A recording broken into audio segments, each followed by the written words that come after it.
This video is sponsored by Normandy 1998, 212th Trooper, Silas 1610, Carmen CJ, Runescribble, Papa Poto, and Blood Down. As you know, partnership is a core theme of the Pokemon franchise. That's why I'm excited to announce that BetterHelp is the paid partner of this video. BetterHelp is a service dedicated to matching you with the right therapist for you and your needs, since starting therapy can be daunting. However, once you get over that hurdle, it can also be massively beneficial, helping you sort through stuff that's on your mind, and even stuff you didn't realize was bothering you, be it day-to-day life worries or something bigger. To put it in a Pokemon context, BetterHelp is like the episode Charizard Chills, where Ash helps Charizard sort through its issues with Damien and how that's affected its outlook and attitude since evolving. Now, think how much better things would have been for Charizard if it knew it had someone it could talk to about that stuff earlier on. Now there's a what-if idea right there. However, you don't have to ask what if when it comes to yourself, since BetterHelp has made it convenient to connect with a credentialed therapist. All you need to do is click the link in the description or go to betterhelp.com/pickleddill. That's betterhelp.com/pickleddill with 2 Ds and 2 thumbs up from me, since by using my link you'll also get 10% off your first month of therapy. But with that said, let's get on to the story. The appearance of Greninja's new power marks a turning point in the battle, as with his right-hand man defeated, the villain Kagetomo is unable to hold his own, resulting in the rescue of the chief and the continuation of the village festival. However, right now, Ash is more interested in figuring out what happened with his water starter, so that in the days that follow, he along with Greninja try to unlock the secret of its unfamiliar form. Luckily, Lucario is more than able to help here. Since as Greninja's teacher, it readily serves as a sparring partner, with the three of them quickly coming to learn that whatever this strange state is, it is triggered by a sense of synchronicity between trainer and Pokemon while in the heat of battle, due to their auras shifting to resemble one another's. Thanks to his aura training, synchronizing with his Pokemon is already Ash's specialty, while Clement helps take this a step further with the power of science by creating a pair of bracelets that Ash and Greninja can wear that help them track their unity. Through this, and the fact that Ash has spent the last 3 regions learning and honing his ability to connect with Pokemon through aura, this is not a challenge for him, with he and Greninja already seeing glimpses of the perfected Ash-Greninja form by the time they reach Terminus Cave. And it is good that this is the case, since here they must tangle with Team Flare once again, though with Mega Lucario and Ash-Greninja on the scene, even if it is still in its imperfect form, this is not much of a battle, with the admins being thoroughly trounced, and so quickly that Squishy doesn't have time to run away. This in turn means Bumblebee is not injured, saving Bonnie, allowing the group to get back on the road, all the while wondering what those Team Flare creeps' problem is. Fortunately, their next 2 encounters are far more pleasant, as a little while later they ran into Sawyer once more, with he and Ash having a battle where it's revealed that the green-haired boy's Grovyle has evolved into Sceptile. Nonetheless, this evolution is not enough to save Sawyer from defeat, though the spectacle of this battle is enough to draw the attention of another trainer who introduces himself as Alan, and asks if Ash will battle him with Greninja after seeing its transformation.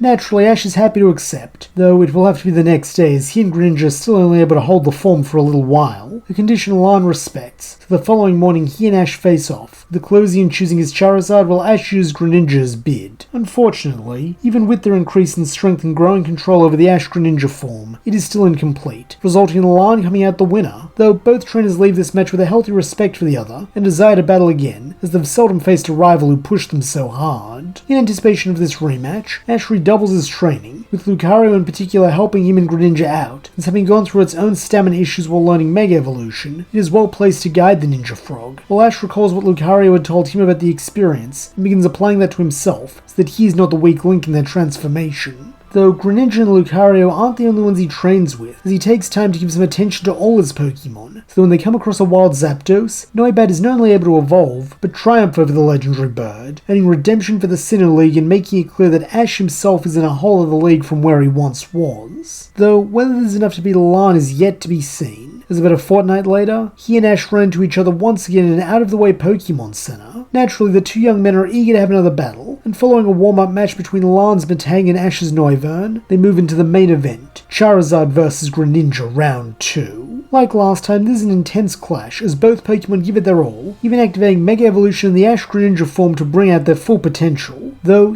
here something interesting happens, as due to all the groundwork they've put into understanding the transformation earlier than in canon, as well as having Pokemon like Lucario to train with and against, Ash and Greninja are able to fully synchronize through the desire to win against Elan and Charizard, with this granting them the completed version of Ash-Greninja they have been seeking. With this ascendance also comes an increase in power, and a new stronger version of Water Shuriken that is able to match and even surpass Charizard's Flamethrower. Not only that, but by achieving this perfected, less draining version of the form early, Ash's stamina does not give out prematurely like it did in canon, meaning Greninja is able to keep fighting and even defeat Elan's Charizard, putting the pair of rivals at one victory each. Collapsing to the ground with a smile, Ash states that he hopes the next time they battle will be in the Kalos League, while Elan admits that he had not known about that, though if it will give him a chance to battle more strong trainers like Ash, he'll start collecting badges at once. Nervously, Clement questions if there'll be enough time considering the league's only a few weeks away, though grinning up at his blonde companion, Ash retorts that if anyone can do it, it's Elan.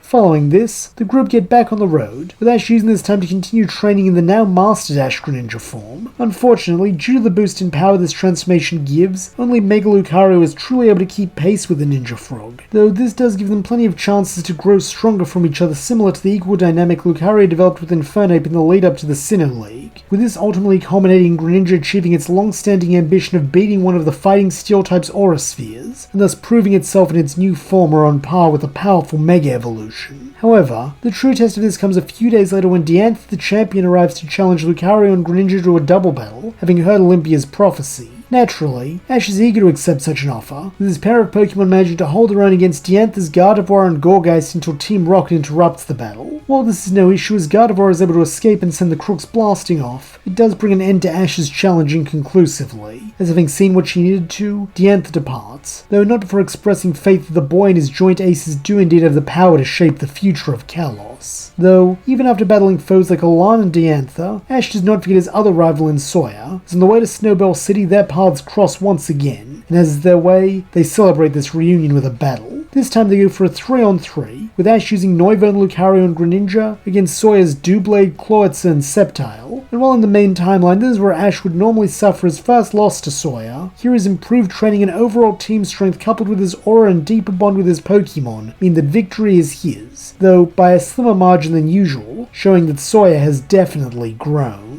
This in turn has a knock-on effect, as she's not being shaken by this loss and subsequently not fearing that he's falling behind. Ash battles less recklessly at the Snowbell Gym and is able to defeat Wolfric on his first try, namely due to Lucario's fighting typing being favourable against the ice types, and its Mega Evolution allowing it to match and overcome Wolfric's Mega Abomasnow. Thanks to this, Ash does not have to suffer through his depression arc, instead travelling directly to the wetlands where Goodra rejoins his team before the Yang head to Lumio City in time for the start of the league. For the most part, these early rounds more or less mirror canon, albeit slightly easier, so that before he knows it, Ash is back in the semi-finals for a chance to beat his best placement to date, though to do so, he'll have to get past Sawyer, who has proven himself a serious contender, having even attained the power of Mega Evolution for Sceptile, so this will be unlike any battle the two of them have had before. This is plain from the get-go, as Sawyer attempts to establish a dominant position by starting with Salamence, though here Ash meets him with his own Draconic Flyer, Noivern, and considering it defeated a legendary Pokemon, a pseudo-legendary simply cannot cut it, with Salamence falling and Ash claiming the early lead. However, one thing legendary caliber strength cannot contend with is type immunity, as in its place, Sawyer wisely calls for his Slurpuff, whose super effective Dazzling Gleam blasts the Soundwave Pokemon out of the sky, evening things up at one loss each. Wanting to show his boldness as well as the fact that he can make use of typing too, Ash next calls for Lucario, though knowing his Fairy type would have no chance against the part Steel type, Sawyer makes the wise choice to recall it, while bringing out Aegislash in its place. This creates a new problem for Lucario, as the Steel Ghost resists bullet punches and is immune to Aura Sphere, though there is a small silver lining, that being its weakness to Bone Rush. To this end, Lucario and Ash use their joint Aura Vision to watch for the first sign of stance change, at which point the Aura Hound hurls its Bone Staff into Aegislash's scabbard, blocking the transformation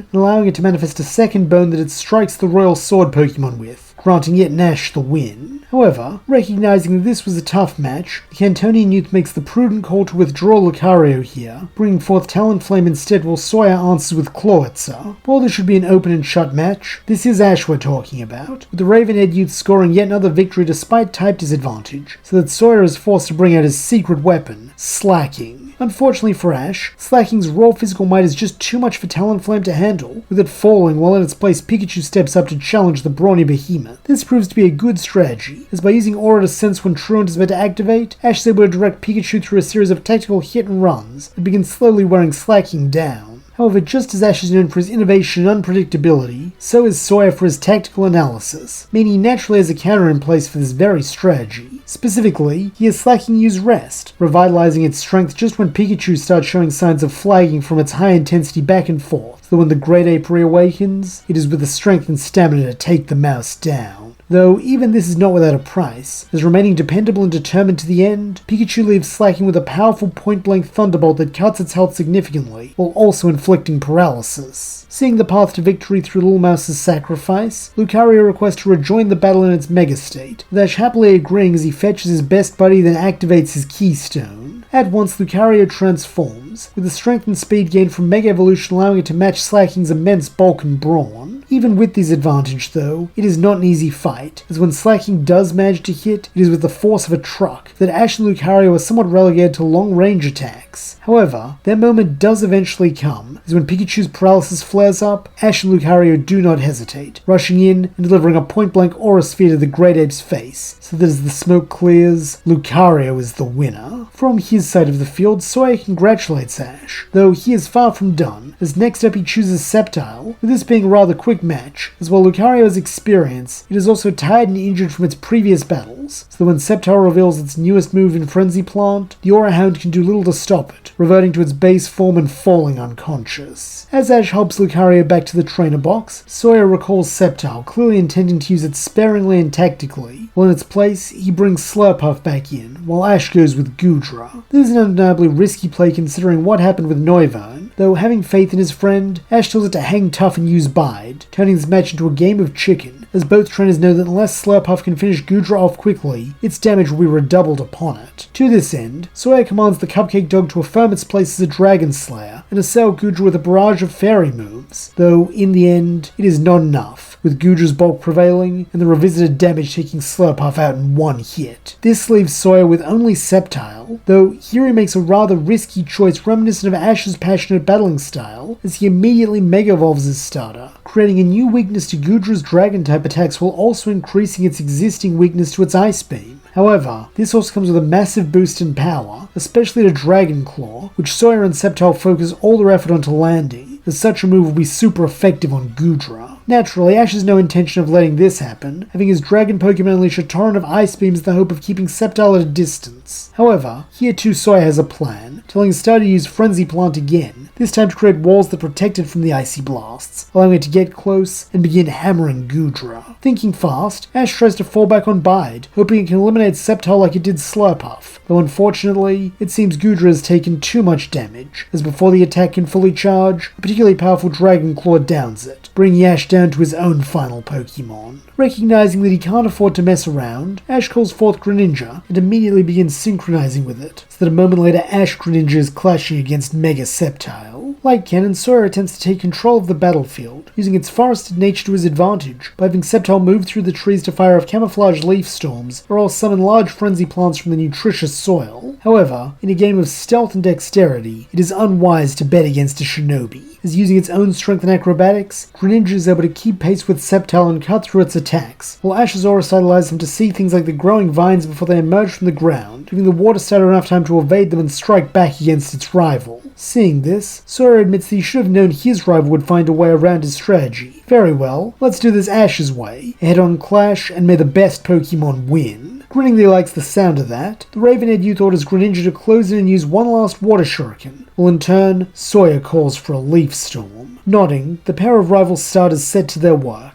with the torrent of leaves and the compressed water star meeting in the center of the battlefield. Then, with a sound like rushing wind, Water Shuriken cuts through, splitting the storm in half and striking Sceptile for a critical hit, so that a moment later, it falls forward, ending the battle and securing Ash's place in the finals against Elan. Though, not before he and Sawyer meet in the middle to shake hands, with the pair smiling broadly, as both know they've grown a lot from this battle. In particular, Sawyer feels motivated to keep training so that someday he can catch Ash, while in turn, the Cantonian boy has greater appreciation for Sawyer's intellectual style of battling, promising to take what he's learned from this match and use it to win the league. This promise is put to the test bright and early the next day, as when Ash and Alon meet for the deciding battle of the Lumiose Conference, Alon chooses his pseudo-legendary Tyranitar to start things off, while Ash holds nothing back by peeking Lucario. This is an intense clash from the very beginning, as Tyranitar attempts to capitalize on its immense strength while shrouding itself in a sandstorm. Though having long ago learned how to see without its eyes, Lucario allows Aura to guide it, as it passes through the raging storm and defeats the armor Pokemon with a volley of Aura Spheres. In response, Alon calls out something a bit harder to hit, his Unpheasant, and recognizing there is a better candidate for this fight, Ash makes a tactical switch, recalling Lucario and bringing Talonflame out in its place. Like canon, this ends in a tie, freeing Alon up to use his Bishop next, while Ash once more leans upon his heaviest hitters as his Greninja come out to face the Dark Steel type. Though, for Greninja, this is more than just a battle, it's a form of redemption, as before it struggled to defeat the Bishop in the Ninja Village and needed the Ash-Greninja form to win, so now it is determined to prevail against the more powerful member of the species, and to do so in its base form. Respecting this, Ash does not attempt to initiate the transformation, instead keeping his and Greninja's auras clearly separated, as he commands it to make use of its speed and misdirection through a combo of Double Team and Water Shuriken that leave the Sword Blade Pokemon disorientated, and allow it to land a flurry of fast-paced hits. In an attempt to counter this, Alon tries using Thunder Wave to paralyze Greninja, commenting on how this worked well against Sawyer's slacking. Though, unfortunately for the Closian, the target he fires upon is a Double Team duplicate, meaning his attack misses, and Greninja is able to finish off Bishop with a surprise aerial ace to the back of the neck. Applauding Ash and Greninja for their consistent excellence, Alon next calls forth his Charizard, clearly hoping to break the tie between the two starters. However, it seems Lucario has other ideas, as speaking up telepathically, it asks if Greninja would be willing to step aside since it has not yet had a chance to face Charizard in its Mega form, and this would be the perfect coda to its Mega Evolution journey. Respecting this as one warrior to another, Greninja does not object, instead simply nodding its head and allowing Ash to return to its ball, while in its place, Lucario steps onto the field and Mega Evolves. Even if this isn't what he planned, Alon can't help but smile, since he lives to test himself against the strongest Mega Evolved Pokemon around, and if Ash is already impressed with Lucario as the ability, then he will welcome the challenge.